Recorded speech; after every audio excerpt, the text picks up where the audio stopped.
Ontem nós vimos de sofrimentos, de aflições que Satanás nos coloca, que Satanás faz com que tenhamos. Esses são muitos, são as injustiças, as doenças, as mortes. Satanás faz com que nós soframos. E para isso ele quer, com isso ele quer que nós nos afastemos de Deus. Mas tem outro tipo de sofrimento, irmãos, que nós não podemos nem atribuir a Satanás, que são da nossa própria responsabilidade. Vou dar um exemplo. Alguém bebe bastante e sai dirigindo. Sai dirigindo e, por conta de estar alcoolizado, comete um acidente, capota o carro, é assistido depois pelos médicos, pelos paramédicos, e depois tem que fazer cirurgia e tem que fazer fisioterapias, sofre muito. Sofre muito até conseguir se restabelecer. Às vezes nem consegue. Por que que sofre? Porque infringiu a lei, porque foi contraventor, porque saiu dirigindo alcoolizado. Está sofrendo as consequências. Os nossos comportamentos, os nossos hábitos, as nossas práticas, as nossas atitudes, se forem más, elas vão ter más consequências. E daí nós vamos sofrer. Isso vale com relação à lei moral de Deus. Se você não obedecer à lei moral de Deus. Veja Romanos 1,18. A ira de Deus se revela do céu contra toda a impiedade e injustiça dos seres humanos, que por meio da sua injustiça suprimem a verdade. O que está falando aqui, irmãos? Está falando da ira de Deus. O que é essa ira de Deus? Essa ira de Deus é o seu juízo. E o Senhor faz com que o seu juízo caia sobre aqueles que se afastam da sua lei, que se afastam da sua vontade. Os pecados têm consequências. Tem consequências temporais, aqui, no nosso momento histórico, enquanto vivemos, e também tem consequências eternas. O pecado sempre tem consequências, traz más consequências, traz sofrimento, traz dor. O que é, então, essa ira de Deus, irmãos? Por que o Senhor Deus se ira? Qual é essa atitude? Qual é esse comportamento? A ira de Deus é permitir que os seres humanos colham o que semearam, para entender, para entender o caráter ofensivo do pecado. O Senhor permite que as consequências do pecado apareçam, nos façam sofrer, às vezes não façam sofrer muito, para que a gente possa entender o caráter ofensivo do pecado. Ainda no texto de Romanos, do capítulo 1, o apóstolo Paulo fala das consequências do pecado. O pecado e as suas consequências. Ele diz assim: não glorificaram a Deus e não dão graças. Daí eles se tornam nulos em seus raciocínios, o seu coração insensato. Pensando-se sábios, são loucos e são idólatras. Não glorificam a Deus, não dão graças a Deus, mas vão dar glórias, vão glorificar, vão adorar a homens, a aves, a quadrúpedes, a répteis, a imagens.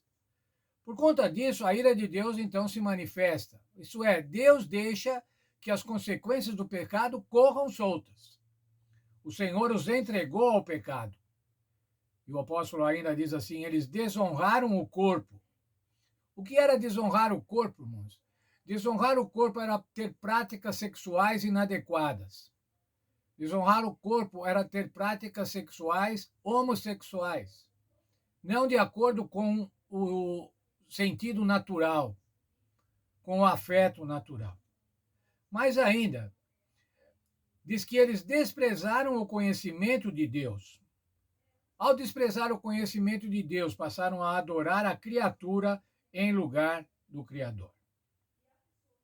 Passaram a ter uma disposição mental reprovável. E essa disposição mental reprovável redundaria em práticas inadequadas, em práticas pecaminosas. E ele destaca algumas: a injustiça, a avareza, a maldade, a inveja, os homicídios, a contenda, o dolo, a difamação, a calúnia e aqueles que são aborrecidos de Deus, O que é, irmãos, aqueles que são aborrecidos de Deus? É aqueles que têm ódio de Deus, têm ódio da vontade de Deus, têm ódio daqueles que são amigos de Deus e procuram fazer a sua vontade. São inimigos de Deus. Continuando ainda nas más qualidades, nos resultados de se afastar de Deus, são insolentes, soberbos, presunçosos, inventores de males, desobedientes aos pais, pérfidos, sem afeição natural. Sem afeição natural, irmãos, quer dizer imorais, sem misericórdia. Não somente fazem, mas também aprovam os que praticam. Ao você se afastar de Deus, você não somente pratica coisas más, como todas essas aqui que foram relacionadas por Paulo, mas você também aprova aqueles que fazem, dá razão àqueles que fazem, fazendo assim com que cada vez mais se afaste você próprio e os outros se afastem de Deus. Nós falamos isso com relação às leis morais de Deus, mas e com relação às leis de saúde?